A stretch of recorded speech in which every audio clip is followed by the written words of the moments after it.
It was November 2018. I'm going to my mom's house for Thanksgiving. She asked me to bring something, and I think it was dessert. Like, sure, not really my wheelhouse, but why not? Because I don't ever make dessert. I'm a meat and potatoes guy. I like pumpkin stuff, so I Google pumpkin desserts. I see pumpkin cookies. I'm like, that actually sounds really good. I've never had one of those. Like, let me try to make that. So I made it from scratch. I took them to my mom's house. I was at my mom's house for 2.5 days, and I had, no joke, 10 to 15 cookies. No joke, the very next day I get home, I'm like, I'm making those again. And then over the next 2 months, I'm just constantly making cookies. And in doing so, I'm getting obsessed. I remember having a cookie for the first time and asking your mom who the owner was. She said proudly her son. And then I think I waited for you to come back and then begged you to let me invest. Remove yourself from the stuff that takes up a lot of your free time and don't go back to it, and see where you naturally gravitate towards next. That will start to, I think, show you what that next chapter of life is going to look like for you.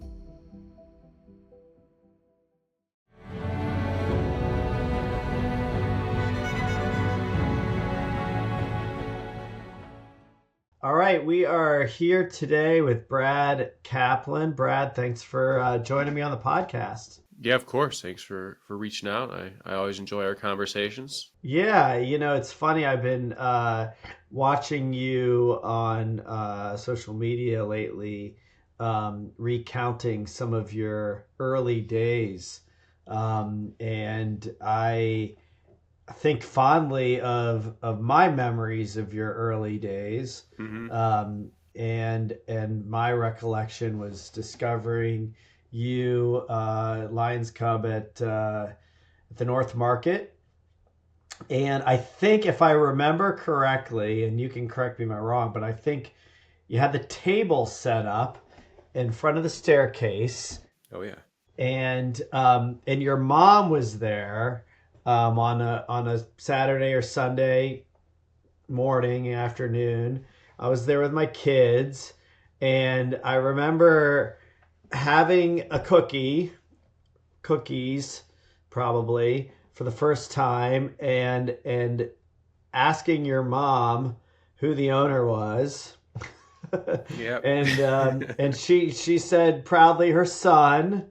And then I think I waited for you to come back, and then I think for some period after, begged you to let me invest with you and tried to be helpful, and doesn't seem like you needed any of that investment or help, because you've gone on to do a pretty amazing job building your business. So correct me if I'm wrong about any of that, but congratulations. Yeah, you pretty much nailed everything. And because I remember I had come back in the door, and my mom's like, some guy wants to talk to you.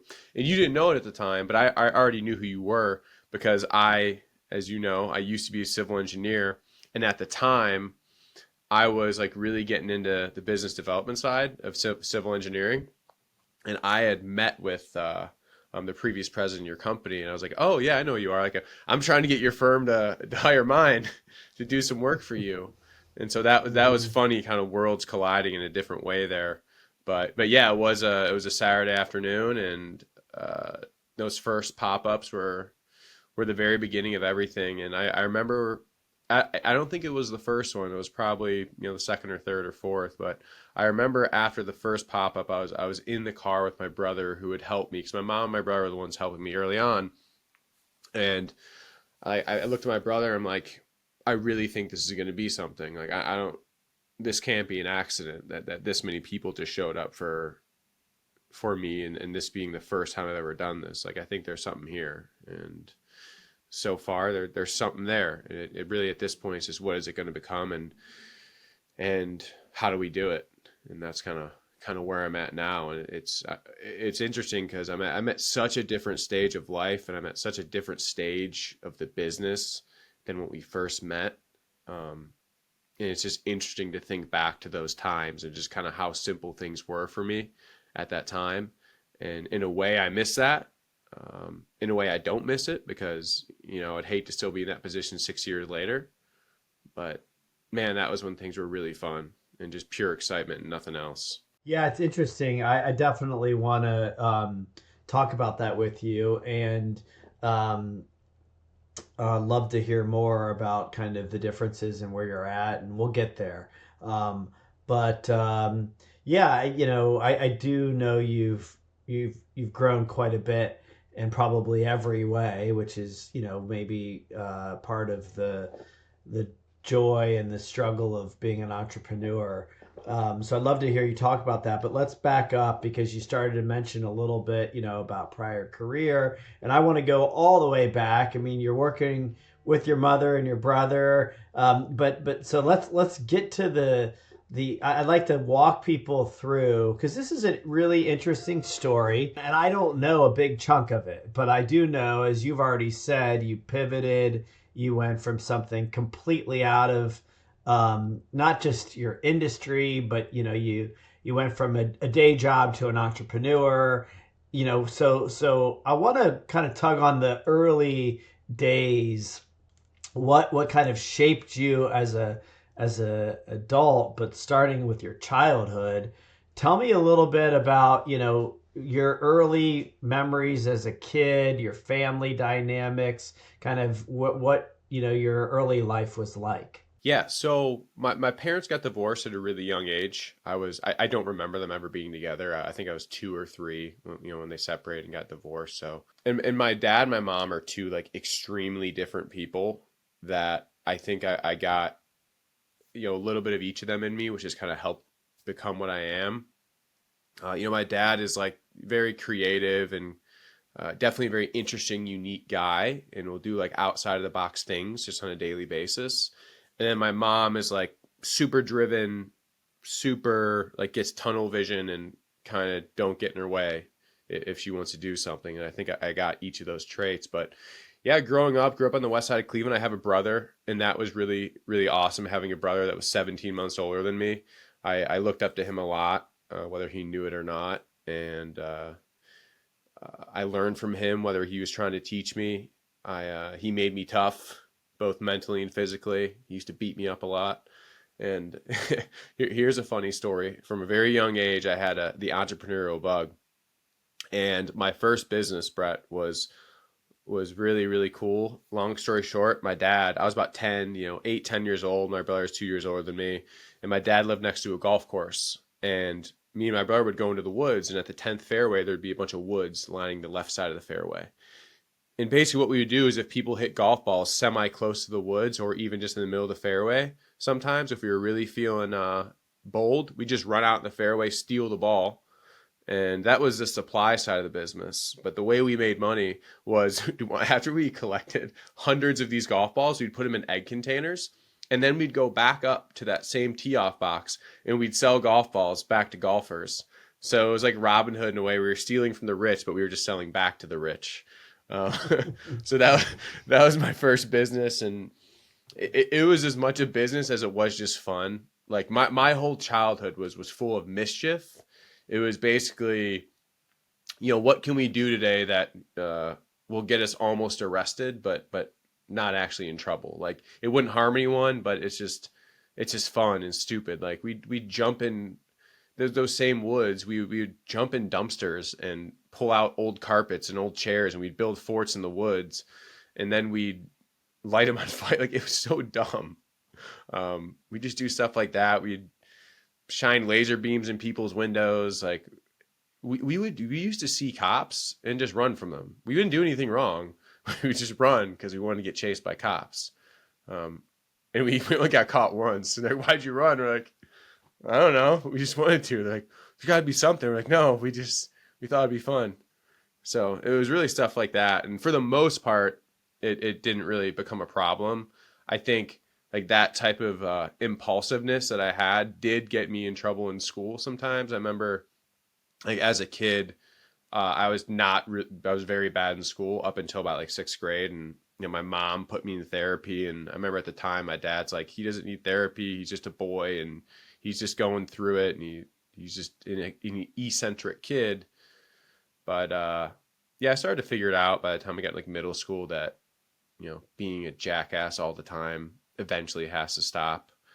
But that's kind of the long story short of my childhood, just like full of Mm-hmm. impulsiveness and trying to have fun. And I think to some degree that impulsiveness has really helped me in business. You know, it can definitely get you in trouble if you don't stop and think about what you do. But once I kind of do decide on something, I'm just all in, which is kind of what impulsive people do in general. And once they decide to do something, sometimes they don't think much about it, but they just go.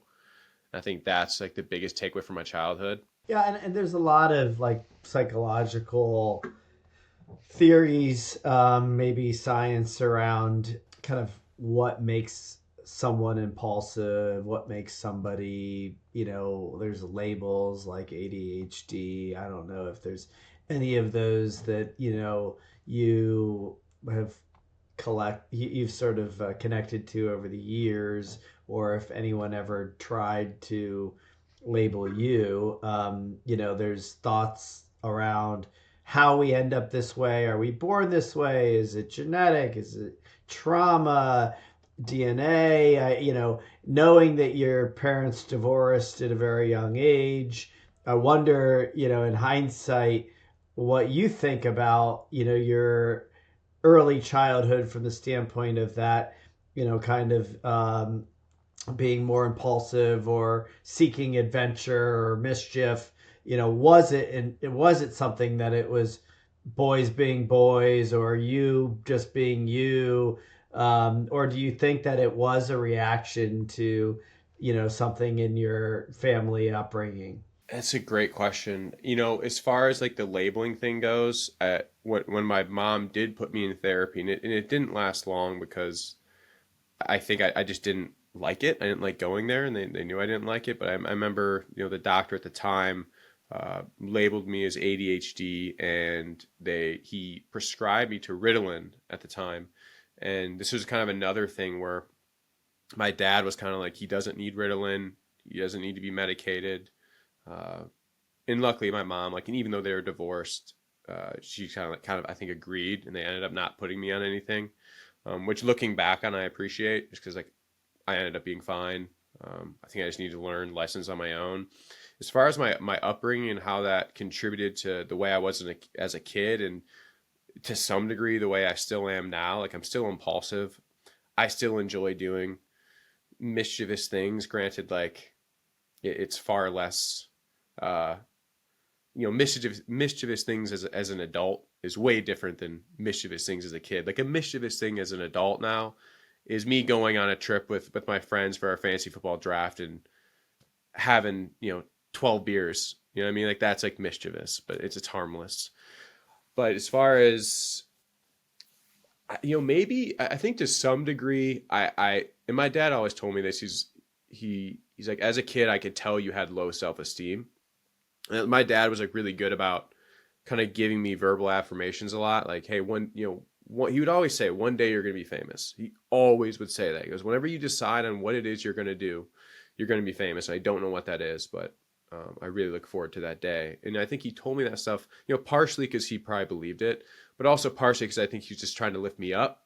And so how that manifests itself and how that connects to being impulsive is, I think, because I had low self-esteem as a kid, I was kind of seeking attention, and getting in trouble sometimes is one way to get attention. Probably not the most productive way, but just looking back and trying to analyze, that's my self non-professional diagnosis of why that might be. And I wasn't like a terrible kid. I was just a kind of a standard pain in the ass, which would get more trouble than the parents wanted to deal with. I didn't do bad things. I never hurt anyone. I never, destroyed property, stuff like that. It was just kind of harmless nuisances of stuff that annoyed my parents. Yeah, I mean, I think it's interesting because there's a lot of common traits in entrepreneurs, and I think to some degree you have to be willing to be adventurous. You have to have a tolerance for risk, a willingness to, sometimes do some crazy shit that other people aren't, or even just, um, the get out of your comfort zone. These are sort of all things, and maybe, in the mind of a creative or a visionary, an innovator, a marketer, right? These are all things, I think that than I think you are, you have to be somebody who isn't fitting into the typical box, who's maybe going to stay within boundaries, because it's just not. You kind of have to have these skills. Now, when you're a kid, they're sometimes hard to recognize and channel, and you don't really have outlets for them, so they might come out a little bit messy. um, and if you can kind of figure out how to use them, and they can come out messy, as an entrepreneur too, and as an adult, For so sure. that's a whole another thing, right? But it sounds to me like you did have enough. You started to mention, middle school. You had enough kind of uh, wherewithal, or you were able to stay within some boundaries. I mean, if you end up going into engineering, you had to have done, well enough as you get into your, high school years and so on. Is that true? I mean, Yeah. academically, Yeah, I did. yeah. I did good enough, and one thing I definitely recognized early on, and like when you're in school and in middle school and high school, they really try to put it in your brain, and it's good. They should that like this stuff really matters, and this is really going to affect your future. And at a young age, I kind of saw through that. I'm like, this is just getting me to college, and it's not really going to affect my future. Now, it certainly can, depending on what path you want to go. Like, if you want to go to West Point, or you want to go to Harvard, yeah, you got to do really good in high school. I knew that like that kind of stuff wasn't for me. Um, but yeah, I think about middle school. I was like, okay, it's cool to get good grades. It's not cool to be dumb. Contrary to what you start to think. Younger in school, like it's not cool to be smart. And then eventually you realize it is cool to be smart. And that's why I started trying a little bit more. I graduated with like in high school, like a 3.7. Like it's solid. It's good. Somewhere around there, I think. And then early high school is when I figured out it's also cool not to be an asshole. It's cool not to get in trouble all the time, and not to give my teachers an unnecessary hard time. Because I was getting in trouble in middle school, but it was starting to wane.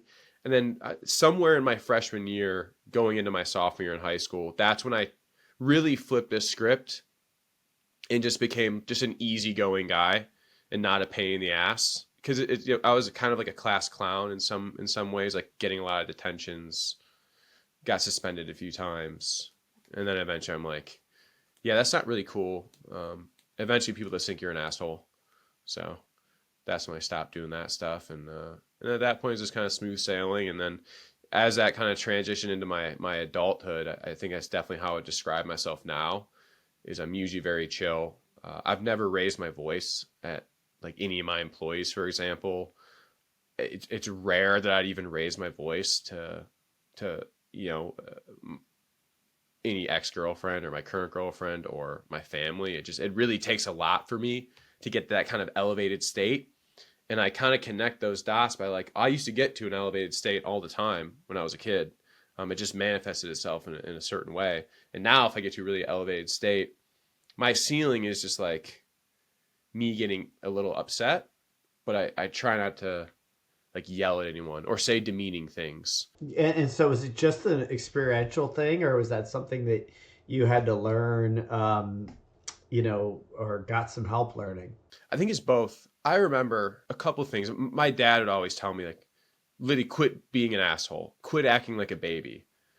I remember one time and I don't remember how old I was. I was way too old to be wearing diapers, but I was acting like a little baby. I was acting like a dick. My dad, I don't know if it was my dad or my mom, like, all right, like if you want to act like this, like you're gonna wear a diaper. And they legit. I think my mom bought me diapers. I think it was my mom, and she made me wear a diaper around the house. And I think at this point I'm probably 11 or 12 years old. So this is humiliating. And I remember I remember this vividly. I just sat in my closet and just wore a diaper until she eventually told me I could take the diaper off, which was not for hours. And so it's like stuff like that kind of sticks with me. And then yeah, I think you just go through things like you do something that afterwards you're really embarrassed of. And you go, wow, like I really looked like an asshole doing that. I don't want that feeling again. It's kind of like the equivalent of like when people get too drunk and they wake up and they're like, oh no, like that's what I did last night. Like it's a similar feeling when you do stuff where you realize like, oh, I got to such an elevated state that I made a fool of myself. And then, you do that enough. And luckily I got through that stuff early in life because that's the time to make those mistakes that as I've gotten older, I've really been able to avoid putting myself in situations where I look back on and I'm embarrassed. If you're still doing that stuff at 35, which is what I am, then you've got some problems that you got to deal with. And I certainly don't think there's probably not too many successful entrepreneurs out there who are consistently embarrassed of things that they've done. There's certainly things I wish I could change over my course of my entrepreneurial career. But that's living and learning from mistakes. So I think it was a Mm-hmm. combination of just learning from my own mistakes and just having good parents. Like I'm really fortunate that I had parents that cared enough about me becoming a functioning member of society. You start to really think about the upbringings of people and the disadvantages that some people have, and just having parents that care is such an advantage, and it has nothing to do with me. So I'm extremely lucky that I had that. That has nothing to do with my skill set. That's pure luck. Yeah. Well, it does take some luck. It takes a lot of things. Certainly, it takes the experience of going through life and learning and having those hard moments, those learning experiences. And it's good that you've been able to do that without it harming you too much. That's like you said, what those early years are for. Mm-hmm. Um, and so, tell me a little bit. Then you go off to school. Do you know that you want to go into engineering? Where does that start to come into your? How are you thinking about your work, your career? As you start to get into your studies. Yeah. So, I mean, to be totally honest, so when I first started my college career, I had no idea what I wanted to do, which I think is pretty common for most 18-year-olds. Those that would know what they want to do at 18, man, that's freaking awesome. I wish I was that way. But I didn't know what I wanted to do.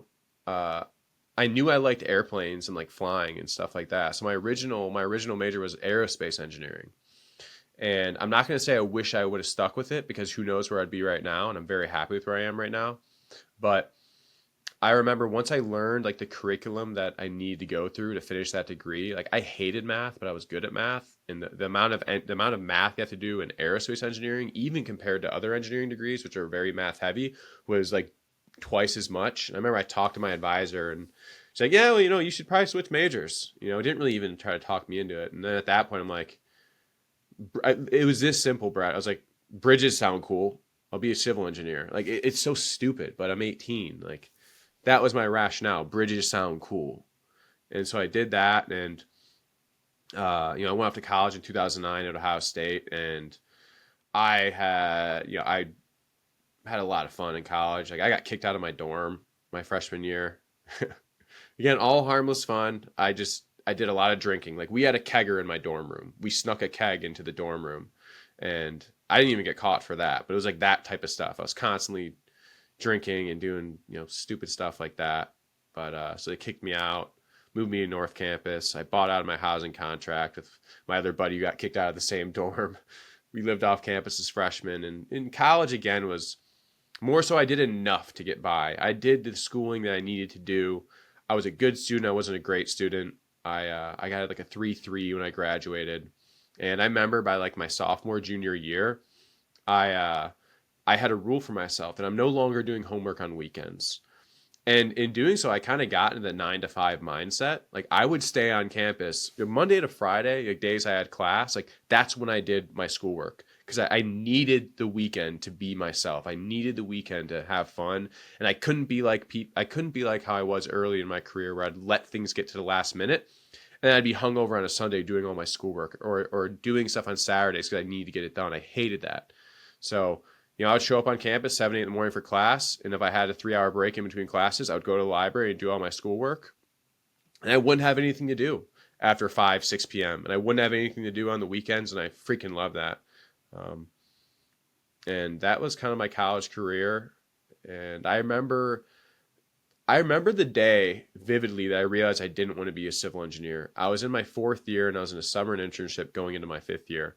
And that was my second internship at the time. And I remember I went out to the parking lot at lunch and I called my mom. I'm like, Mom, I hate this. Like, I don't want to do this the rest of my life. Like, I've experienced enough of this. This isn't for me.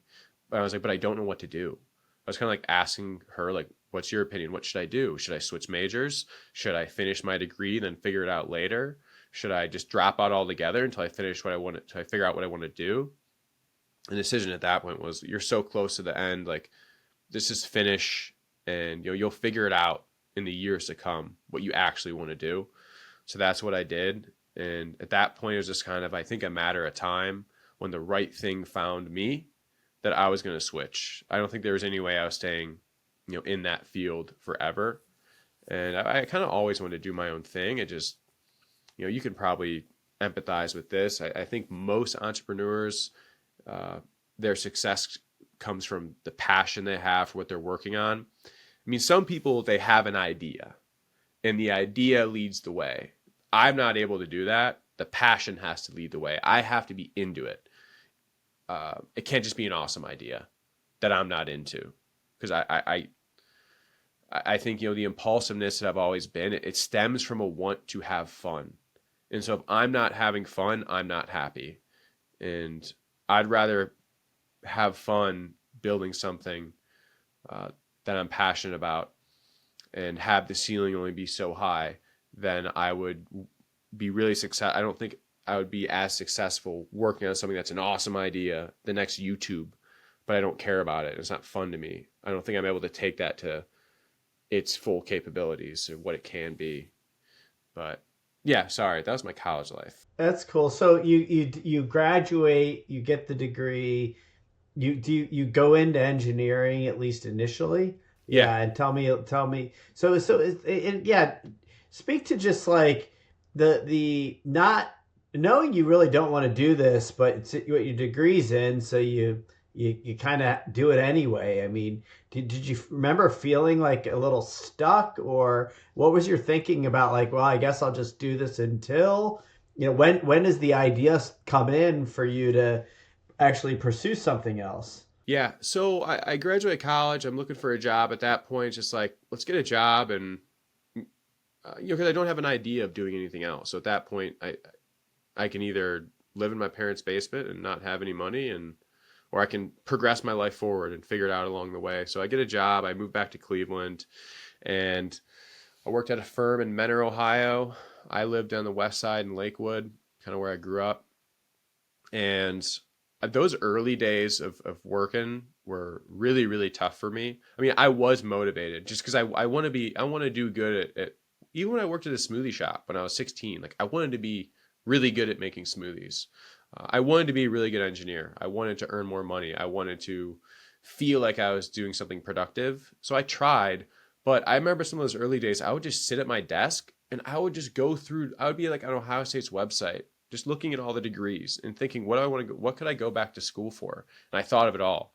I'm like, oh, I could go back and go to medical school. Like I could go back and be an aerospace engineer again. And ultimately that I could never decide on something that really felt right and felt that I felt passionate about.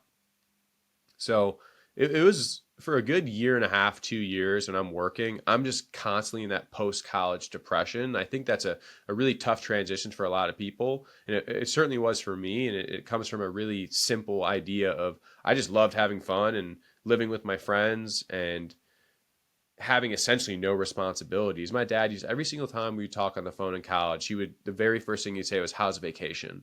And I used to get upset with him, like, "Dude, it's not vacation. College is hard." Looking back on it, that was a 5 year vacation. Like Mm-hmm. I got to hang out with my friends and drink beers and have no responsibility. Like that's vacation right there. And so then Mm-hmm. realizing I'm no longer on vacation was really difficult for me. And then after about that 2 year mark, when it kind of settled in, like, okay, like that's never going to happen again. I'm not going to get to experience that again. That's when I was able to finally start looking forward. And that's where I started to settle in on going back to school and had an idea that I ended up following through with, which was going to business school. So the more I kind of learned about business school was, one of the common themes was just on average, when someone gets an MBA, their earning potential just goes up. And there's a million different ways to leverage an MBA to increase your earning potential. You can go the avenues of, an MBA can get you an in at some of these big consulting firms like McKinsey and Bain and that kind of thing, or you can segue into investment banking. And I had several friends with MBAs that were working on Wall Street. And at that point, like those were kind of the big ideas in my head. If I had any, it was like, oh, that sounds cool. I can make a ton of money doing this stuff. And then as I got into business school, I started to learn like that's not for me. And I started learning what that lifestyle was all about. And at that point, I'm like, well, if I'm going to work that hard, I'd rather work for myself. And the other piece, the other reason why I went back to school and get my MBA was, sure, you have these options to make a ton of money doing these fields. But the other thing, like my actual plan was, at the end of the day, I don't really know what I want to do with the MBA, but I trust that by going through the process, I will figure something out in the next 2.5 years, which is going out on a limb a little bit. I think most people that get MBA should maybe have a little bit of a plan, and that was my plan. I'll learn enough and I'll experience enough over the next 2-ish years getting this degree that I will figure out what I want to do for the rest of my life. And Mm-hmm. that kind of turned out to be true. But it really had nothing to do with me going to business school. It was just an event that occurred in my day-to-day life that led me to finding baking and finding cookies. So Mm-hmm. yeah, that was the early days of my engineering career. And, I could talk a little bit more about kind of what I did and how my career progressed and kind of where it ended when I left. I'm happy to talk about that. I mean, I ultimately had a good experience. I have nothing but good things to say about the people I worked with and the company I worked with. I still keep in touch with a lot of them. I learned so much doing that. I think there's so many lessons I learned working for a good company that have helped me build my own company, things to do most specifically. Yeah, I think that's often kind of not talked about enough. And I know in my own experience, I learned a tremendous amount from the jobs unrelated to the work that I'm doing now, especially. And that continues to probably be more and more true that, your career evolves, your life evolves, your work changes. I mean, not for everybody. For me, it has. And each one of those jobs or parts of my career um, or phases within my business have all led me perfectly to where I'm at now. And so I think there's like a underestimated piece of things that appear to be um, not on track, you know. So maybe talk a little bit about what you did learn. I mean, you go into engineering, you're, getting an MBA, continue down that engineering path. Couldn't be more different than what you're doing today, Yeah. but a lot of learning there. So just speak to the value of learning and not having it figured out. Yeah. So I'll talk about kind of what are some of the main things I learned in business school that I think have helped me to get where I am today. And to be totally clear, like I'm still not content with where I am today. There's still so much more learning I have to do to ultimately get to a point where I feel like I've done it, per se. Like, hey, I've achieved what I've ultimately set out to achieve. But anyway, so some of the things I learned in MBA, I think really it's one main thing, and it was that every decision has ripple effects across various parts of the organization. That I might be making a decision that is primarily, looked at as a marketing decision or looked at as an operational decision. And what I learned in business school was that those types of decisions, like you need to ask yourself, okay, this might be a marketing primarily decision, but how does it affect my operations? How does that decision affect my culture? How does that decision affect us financially? How does that decision affect our brand? And kind of what we do strategically? Does it kind of fit everything that we are? And it allowed me to not look at things with tunnel vision, and everything's kind of holistic in business. And I think most people who work for themselves understand that. And that was the biggest thing I learned. And so with engineering and working for CT, my past company, I think there's a couple things I learned that have stuck with me. And one is that the cream does rise to the top in these organizations. I think, people that work hard on average will achieve more and they'll get noticed. Contrary to what some people say and some of the cliche things people say of, oh, why should I work hard? I'm just working for the man. It's like, no, I think in most organizations, when you do work hard, you get rewarded. And my organization that I used to work for was no different. And then I say the biggest thing I learned was like the importance of culture and how rewarding good culture can be for the entire organization and how damaging it can be for the entire organization. Because and here's a really good kind of example.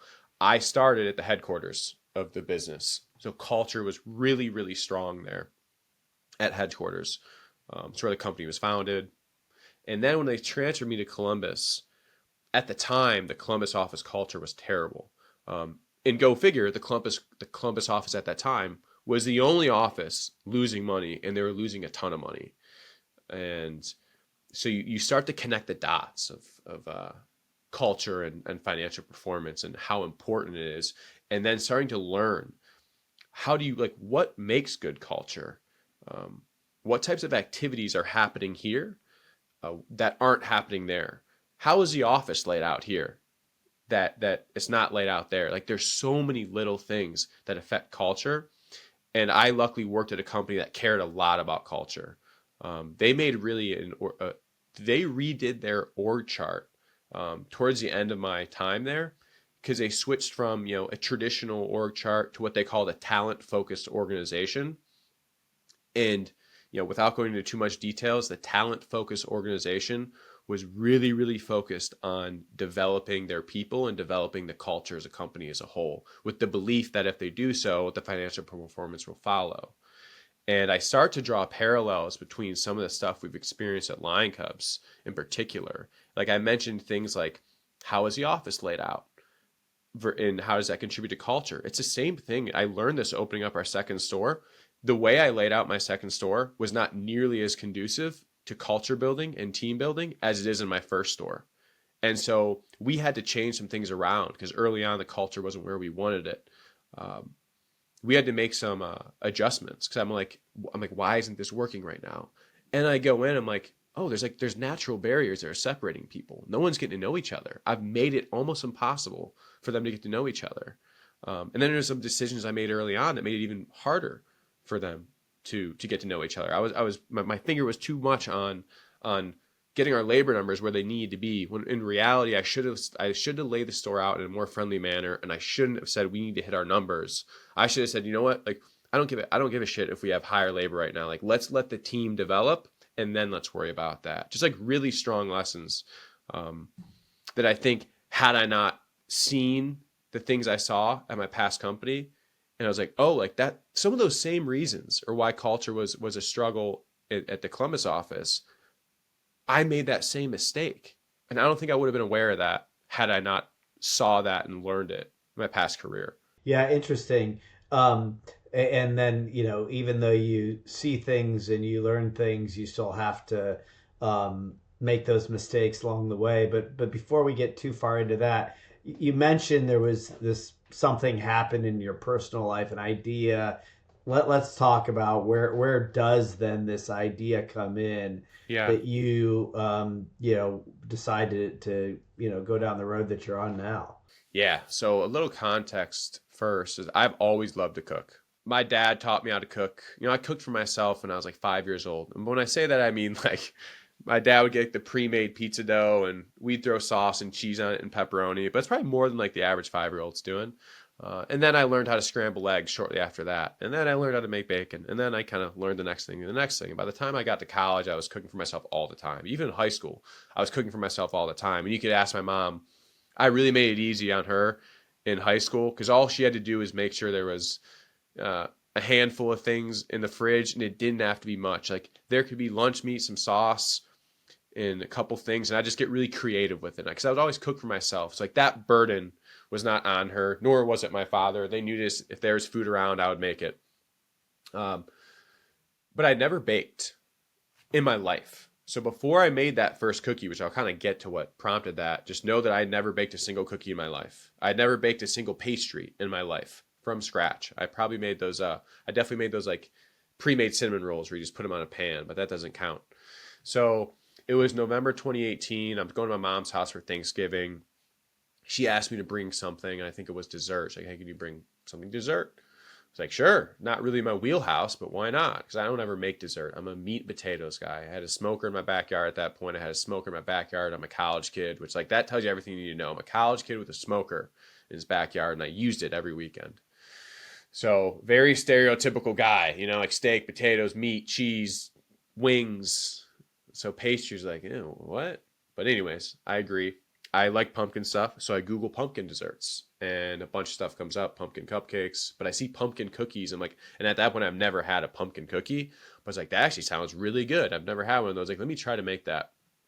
So I made it from scratch. I took them to my mom's house. I was at my mom's house for 2.5 days, and I had no joke 10 to 15 cookies. Like if I brought 25 cookies, I ate half of them. Screw everyone else. I like these.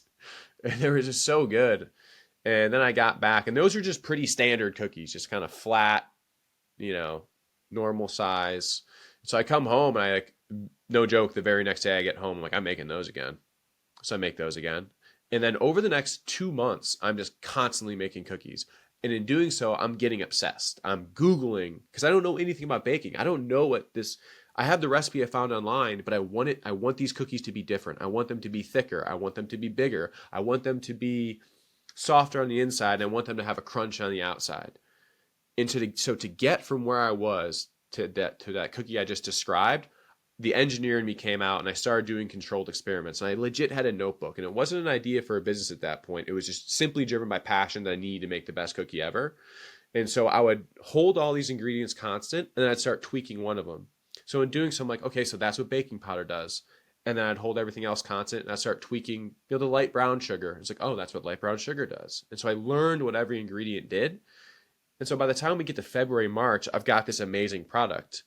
And I'm doing this all by hand. I don't have a mixer. I'm just creaming butter and sugar by hand. And if anyone out there knows anything about baking, like that's an unbelievably inefficient way to do it. But again, I'm not a baker, so I didn't like buy a mixer or anything at that point. And it was about that point, February, March, it became an idea that I'm like, these are really good. This is fun. There's nothing like this in Columbus right now. Who wouldn't buy this? And at this point in life, I think I have enough experience and I've learned enough things that I think I can get people to buy this. I can convince them. And that's where the idea started. So November 2018's first cookie made at my mom's house. February, March 2019, I think this can be a business.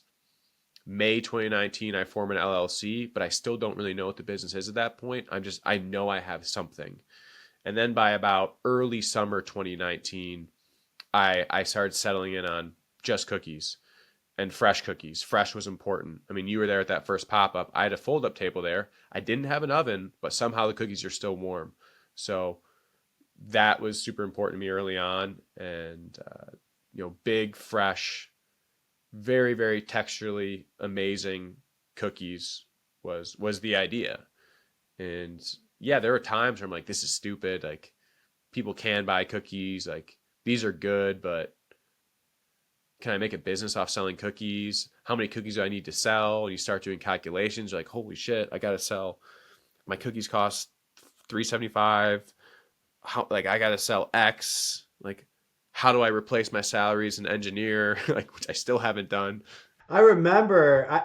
It's funny because I remember, some of those early conversations, and here you say I still haven't done that. Like, I remember, us talking and you thinking about these things like, what do I have to do to make this a gig? What do I have to do to, and it just been from a distance, but I've I do remember some of those early conversations when you were thinking about your first store, thinking about your second store, and thinking about how you make changes. And um, yeah, it's for me, it's so fun to watch. And that's really all I've been doing, lately is watching you. And so I don't know all the trials and tribulations, but it's unique to get a up close. um I mean, and I guess I haven't been that close, but to know somebody or to see somebody at the very early stages and then watch it turn into a real business. And and and and I, and I think that's going to continue to be a pretty exciting thing to watch. I mean, it looks like your trajectory is up and still has a tremendous amount of potential. But yeah, it's super cool to watch. I mean, and I think for entrepreneurs and for people that are thinking about things, I'd love to hear you kind of, give some insight and wisdom to just how doable it is. And I know that it's hard, and I don't think that it should be underestimated, the way you've brought your past into this, the engineering and the testing and the idea of testing and learning and understanding ingredients, and really like, not this is not just like, oh, I like cookies, I'm dabbling in making cookies, now I'm going to start. I mean, there's a lot that went into you getting to the start, and then from the start to where you're at now. But it can be done. You can have an 100%. idea, you can have a passion, you can switch careers, you can switch industries, you can take your past and pull it into something that appears to be unrelated and really make a go of it. You've done that. You just talk about, what maybe other people need to know or hear. Yeah, and before I kind of mention those things, and I think you would agree with this, before I say anything about, what works is, I can only tell you what worked for me and the things that have helped me, uh, succeed to this point. The same might not work for you, for anyone out there listening, and the same would go for you, Brett. Like, some of the stuff that you've done, the things that you've considered, the things that you've learned, the mistakes that you've made, the way you do things might not be applicable to other people. So I just try to get that out there, because I think sometimes people hear stuff from, entrepreneurs, and they think like, oh, that's how I do it. It's like, that's how I do it. That might be how you do it. But at a minimum, maybe learn from kind of what's helped me. And I think I'll kind of go back to, the number one thing for me is I was passionate about it. And one of the things that I did in that, or the early stages of the business, was I actually intentionally like stopped going out and stopped doing, I used to go out a lot to that point. I stopped doing the things that I traditionally found to be fun and entertaining to me, because I really wanted to kind of find who I was going to be in that next chapter of life. And the idea was, I'm not just going to keep going out on the weekends all the time. It's already getting kind of less fun. Uh, I don't know what the next chapter of my life is going to look like, but I think the way I find that out is by take myself out of the previous chapter and let's see where I naturally gravitate towards. And with me, I naturally gravitated towards continuing to work on my business. It was, I wouldn't find reasons to not do it. I equate it to, because it's work at the end of the day. I think, when we're kids, especially, and we're younger, we try to find reasons to not do things. So, oh, I put stuff off to the last minute. It's kind of like, oh, I'm very last minute. I didn't want to do it. It was the opposite for me. I was finding reasons to do stuff because I was passionate about it. And because I had no other distractions, like, I naturally gravitated towards the things I wanted to do. And so in that moment, I learned this is what I want to do. I love this. And this is the next chapter of my life. So for me, I think kind of remove yourself from the stuff that takes up a lot of your free time, and don't go back to it, and see where you naturally gravitate towards next. That will start to, I think, show you what that next chapter of life is going to look like for you. That could be a hobby. That could be a hobby that turns into a business. That could be a career switch. That could be starting a family. Like it could be any one of those things that start to be rewarding for you in that second chapter of life. So that was the number one thing for me that helped. And understanding also that no one's going to hand it to you. Your big break is likely not coming. You've got to kind of force it and be opportunistic. And I definitely had, for me, business wise, COVID was a huge big break for us. But COVID didn't just make my business grow. We made a huge decision, a massive, massive shift in the way we did business. And thank God I was such a small company that I could drastically shift our business model overnight effectively. I saw that as an opportunity. It didn't come to me, and I worked a ton at it. But when you're having fun, especially in those early stages, for me, it didn't feel like work. It was exhilarating. Being at the kitchen till 1, 2 in the morning, because it's the only time I could go, because I had to work till 4:30, go to class until 10, and then when's my kitchen time? All right, my kitchen time is from 10:30 to 2. If I wanted to learn how to operate in a commercial setting, but it was exhilarating. I never once felt bad for myself. I think for me, eventually I was like, okay, this isn't sustainable. I need to have a little bit more of a normal-ish schedule. But yeah, those are the things that I learned, that like you've got to see opportunity and take advantage of it, and remove yourself from stuff that you previously found fun. I think especially someone who's at about that 30-year-old age mark, which is where I want. There's someone who I trust a lot and has been a mentor to me, kind of has this phrase. He goes, there's 3 scoreboards in life. And if you're in a certain stage of life, but you're looking at the wrong scoreboard, you're in trouble. So I kind of look at the first scoreboard, and let's just call it ages, 1 to 30. That first scoreboard, the score you're keeping is how much knowledge you're amassing. Are you winning? Great, you have a high score, you've learned a ton. That second scoreboard in life, that 30 to 60, a lot of that is like, success, wealth accumulation is some of the things. It's like, okay, not, it's my achieving. What am I achieving? I'm achieving in my 30 to 60. That's the scoreboard I'm looking at. And then in my last stage of life, it's reflection, and it's enjoying, and it's stress-free.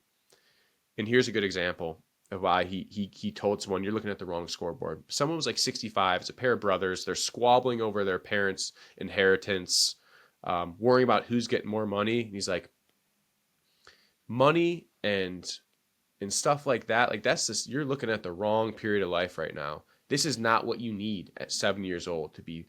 You both have enough. What does it matter right now? And same thing, it's like when people say, oh, you want to work till you die? Working till you die means you're staying in that second scoreboard until you die. You've given yourself no opportunity to enjoy and reflect, and focus on what you leave for others and kind of legacy building. So yeah, that's kind of how I look at it. Yeah, tell me a little bit. What one thing I wanted to kind of go back a little bit on is how you knew when, or even when you kind of made the first jump, when you knew like you really had something to make another jump. Like when do you know? When did you know to make these jumps? What had to be right for you? And I know it's not like a all at once kind of thing. It's progressive, but there are these moments where For you're sure. like, gotta make a jump here. I gotta start this. I gotta go full time. Where were the jumps for you, and how did you know to make them? The first jump is simply just starting it and seeing it through. Up until that point in my life, I had different ideas and different hobbies that I was starting to take really seriously, that I'm like, oh, I could monetize this hobby. And there's probably 2 or 3 of those kind of things that I was doing in my 20s that I didn't end up seeing through. And I was just kind of like embarrassed by it, just internally. And so the first jump was making that decision that like, this is the one I see through. to success or failure, but I will try and I will believe that I can do this. And the issue was early on with those other ideas, I didn't have the confidence. So for me, that first jump, the word that comes to mind is confidence. Confidence, and then just after that's follow through. Do I have the confidence to turn this into something, whether it's really small, just turn it into something that can make me $1? I'm going to get it there. And I believe I can, and I'm going to see it through, and I don't care if I fail. So that's jump number one, confidence. Jump number two, which is to me quitting the job, which I did in May of 2020. So my first cookie, December 2019. I quit my job in May of 2020, about 6 months later. I think the word that comes to mind there is potential, untapped potential. And at that point, it was obvious from every metric, from a financial metric, from a brand metric, from social media metrics, all signs are pointing to this can be something, this has potential. You don't go from zero to this in a matter of 6 months without there being something there. And so I knew because there is potential, I have to dive all the way in. And I was able to support myself on a very, very modest salary. At that point, when I quit my job, I was making around 90K as an engineer at 28, 29 years old. So not bad. And didn't pay myself for 5 months. But then when I did start paying myself, I was paying myself $2,000 a month. So I was making a quarter of what I was making as an engineer. But I couldn't have been happier. It wasn't about the money at that point. It was about the freedom and the ability to chase that untapped potential that I knew Lion Cubs had. I knew that if I gave it my undivided attention, that I could get it to the next step. And so that jump number two was when potential was undisputable. There is potential there. You decide what to do with it. Mm-hmm. And you still need the confidence that you need in that first jump. Like, I feel like these jumps, they kind of build on each other. Without having the confidence and the follow through to take that first jump, those things still have to be in place, very much so, to have the confidence and the follow through to quit my job and say, I'm doing this now. So that's where potential comes in. And I think at that point I knew I was going to open up a store, because I'm like, well, I think I want to open up a store. I have to devote myself to this. And then I think the third jumping point, I don't think I really have any big jumps after that now, is growth. Okay, I've decided I want to grow. I've decided I don't want this to be just a lifestyle business and I'm just going to own and operate one store. And that was never, as you know, that was never my goal. I wanted to build something that could create financial freedom for many, many people. That was always my goal. My why has always been opportunities for others. And I can't create life-changing opportunities for others unless I grow this thing. So that third jump was growth. And that's the decision to go from 1 to 2. Not so the decision to go from 1 to 2. It was, we are ready to go from 1 to 2. We are doing this officially. And I think the word that comes to mind there, that third jump, so we have confidence, follow through for the first jump. We have potential for the second jump. The word that comes to mind for the third jump for me is, I think, let's call it scary, but in a good way.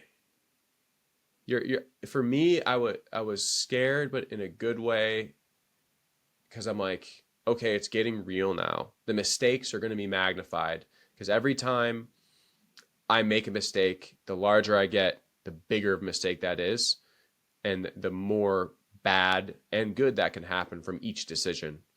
And so maybe fear isn't the right word. It's really not. It's the gravity of the situation. It's oh, this is getting real. This is real now. I'm going for it. Because a lot happens when you go from 1 to 2, internally and externally. Second you go from 1 to 2, you're not nearly as cool as you once were, externally, Yeah. It's I learned a while back something I think that describes what you're putting words to.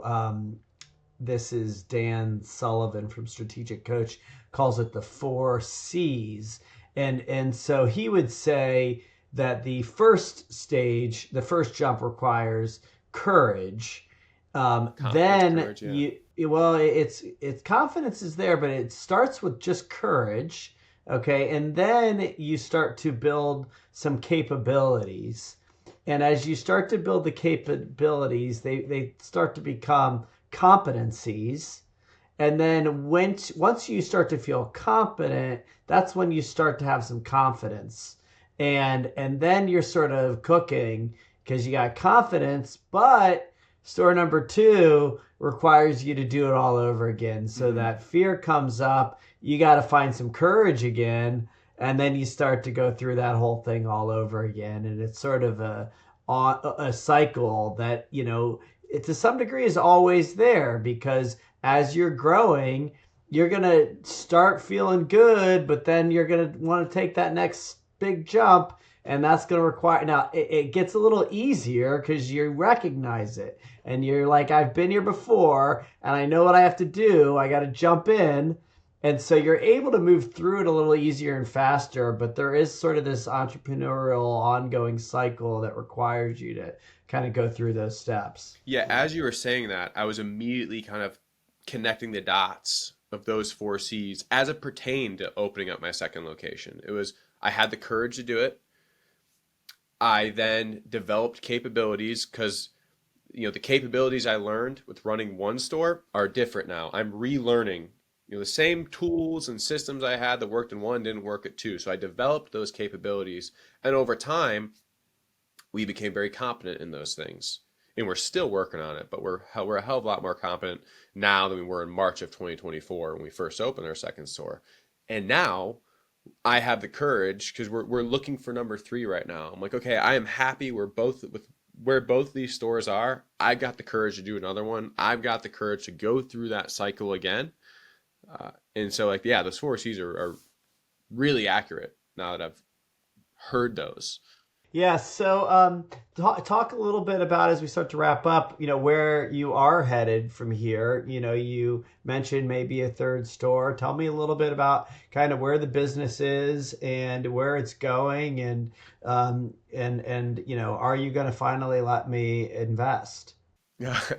um, I where we're We can going. talk offline about that part. I'm always happy to have the conversation. I think, especially like the bigger we get, the more that becomes a reality for us. And because I think what I told you last time we had that conversation a little bit was I was like, Brett, I don't even know what I'd do with the money. If I had, it's not because I think it makes sense to invest when you're in a situation where you're saying, man, we could really do X if we only had Y. And that Y is a dollar amount, and that X is a goal that you can achieve without financing through some method.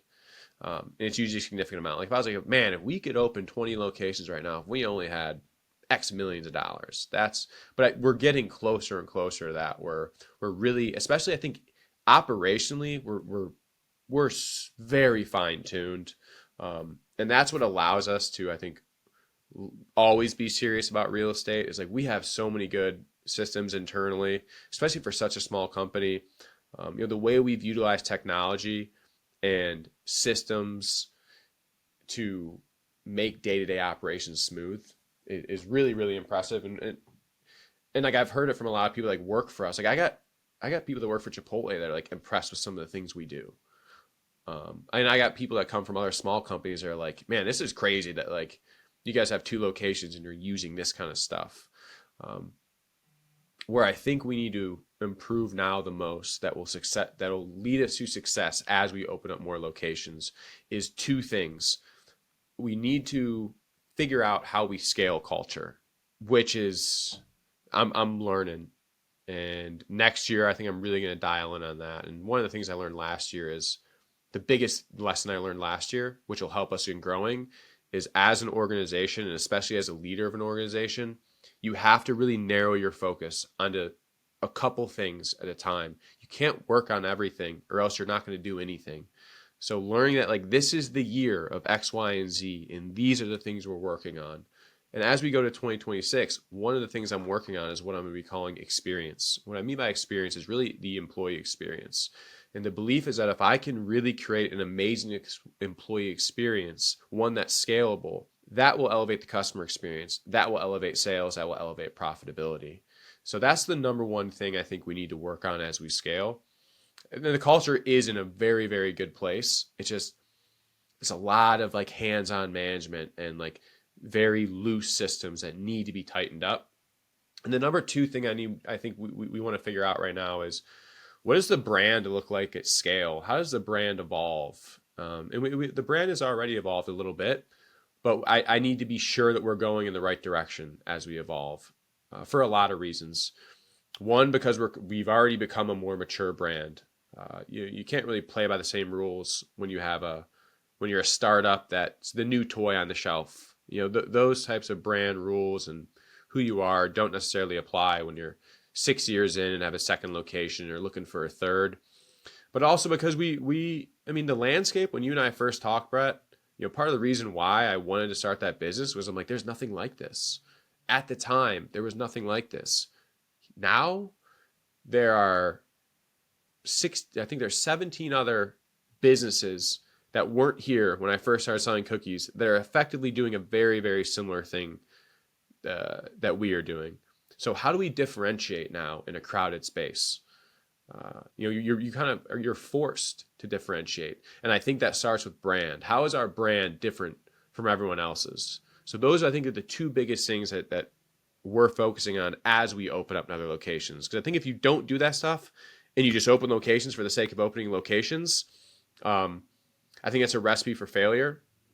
Whether you do that through your franchise model or whether you do it company owned, at some point, if you open up too much, and that's where you hear the term "you grew too fast." I've learned what that means. Like, you really got it. It can't just be let's open stores for the sake of opening more stores and generating more revenue. That looks good in the short term, but as a store stay open longer, you didn't focus on the stuff you needed to. You didn't make your foundation strong, and your top's too heavy, so it starts to crumble eventually. Like, I've really learned what that means in practice, and I've learned from others who have done that, who've been really, really honest and transparent with me about the way they've built their organizations and stuff they would do differently. So yeah, that's where we're at. And it's Yeah. exciting. It's really exciting being where we are, and because I got some people internally that really motivate me to wanna. Like, I'm looking at it, and I think Jenny put it this way. I think I heard the conversation you and her had, or I know I've heard her say this somewhere. Was when she was looking at her business early on, one of the questions she asked herself was, how many more ice cream cones do I need to sell to hire this person, um, to afford one more salary? And like, that's very much the way I look at it. Like, my marketing girl been promoted a ton of times. She just started a family, and a lot of the promotions and a lot of the freedom she got from earning those promotions, both financially and with her time, allowed her to do that. And I'm like, that is such a rewarding feeling, and that's kind of why I want to grow. I want to offer that next 40-hour week salary to someone, and then a promotion. It just on and on. Yeah, it's exciting. I will tell you, there's a lot to learn and a lot to play with, and you're doing that. You'll continue to do it, and there is a lot to be said to really getting the foundation right and not growing too fast. There's also a lot to be said for having to strike while the iron's hot, because like you see now, you do have a lot of competition, so you have to really kind of find that balance. And those are all things that you learn. And yeah, I haven't really told you this, but and sort of my pitch, half joking here is, sometimes it's not just about the money. When you take investment in, you look for people that can add value. And one of the things that happened for me, so you said the North Market when we met, that was what year? 20. That was 2019. Actually, at that point, it was probably early 2020 because I had one pop up in December 2019, and then I had five in 2020 before everything shut down. Which, man, Okay. that's crazy. Shut down. Another conversation. So yeah, one of the things that has evolved for me is so you were like the only person that I saw at the time and found to appear to have a lot of potential both in the product but also in the entrepreneur. So but I didn't really know that at the time. I was kind of just fucking around and taking an interest in people and wanting to be helpful and use resources financially and otherwise to be supportive. So over the last 5 years, that's something that I've been doing a lot of, and is turning into sort of my next act, and almost becoming more of a full time job for me in the second half of my life.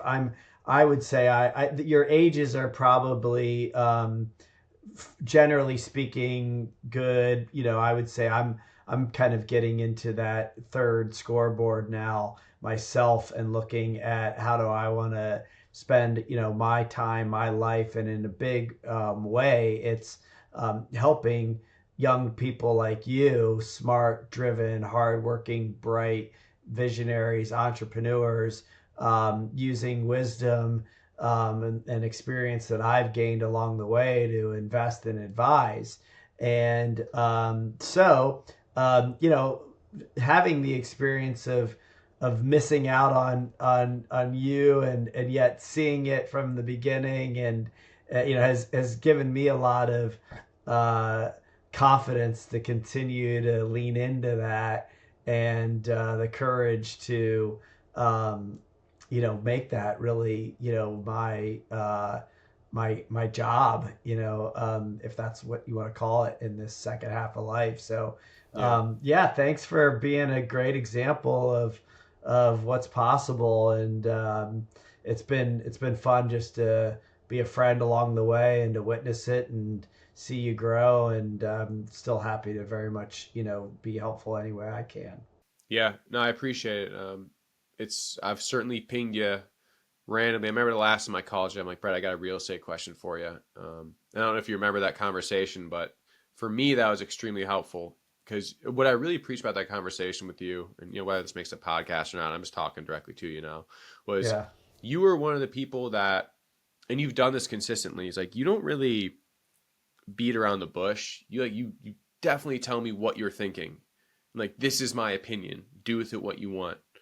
Um, and you told me your opinion very plainly at that time, and that ultimately led to some of the decisions I made afterward. So I really appreciated your help along the way, and even in an informal sense like that, and certainly would be willing to have a conversation about kind of what I'm hoping to do with my future, and if that aligns with what you're trying to do, then maybe there's something there, and if not, then I'm assuming we'll revisit that another time. Well, we can talk about that. I'm, like I said, sort of half kidding, because I would be happy to have that conversation. But really, why I am candid with people, and why I think am able to be helpful. And this goes. We haven't done this as much, but in my passion is really in the business, but in life, maybe even more so, is anytime I make a financial investment into a business, into an entrepreneur, it's always knowing that it could go to zero. And my first and foremost passion is the individual. And so I would never tell you something that wasn't in your best interest, that I didn't believe was in your best interest, right? I never, and this is where I think a lot of the private equity guys and the venture capital guys really fuck it up, because they don't actually give a shit about the human beings involved. It's the And so they numbers. will give them advice that's in their best interest, not in the entrepreneurs. And so for me, anytime you ask me a question, I'm always going to tell you what I think. Doesn't mean I'm going to be right, but what I really believe is in your best interest. And there's no reason for me not to be direct and straight with you, because I want you to really hear it if you're asking for it. So anyway, I'm glad that's been helpful to you, and I'm always here as a friend, and happy to talk more about other things if needed. But hey, thanks for coming on. Thanks for taking some time. Thanks for Yeah, sharing of your course. story. Thanks for what you're doing here in Columbus. And yeah, any final thoughts you want to share with the audience? I would just say, the one thing that I think is just a big takeaway for anyone, whether or not you want to start a business or have a successful career or build an amazing family is it to some degree it's cliche, but like just believe in yourself. And if you don't believe in yourself, put the people around you that will help you develop that belief. Because I think once you start to believe in yourself and you start to live life with a purpose, because I think those kind of preempt each other. Once you start believing in yourself and what you're doing, your daily life starts to have purpose, and everyone's purpose day to day is different. And my purpose, I used to not wake up with a purpose. I used to wake up with an agenda. This is what I'm going to do today. But now, what leads me is a passion and a purpose. And it started with belief in myself that I was luckily able to develop for the most part on my own. And it's just been amazing. So I think chasing that ability to wake up every day with a purpose um, is really one of the most amazing things in life. And I would hate for someone to have gone through their whole life and not be able to say that I lived a lot of days with purpose.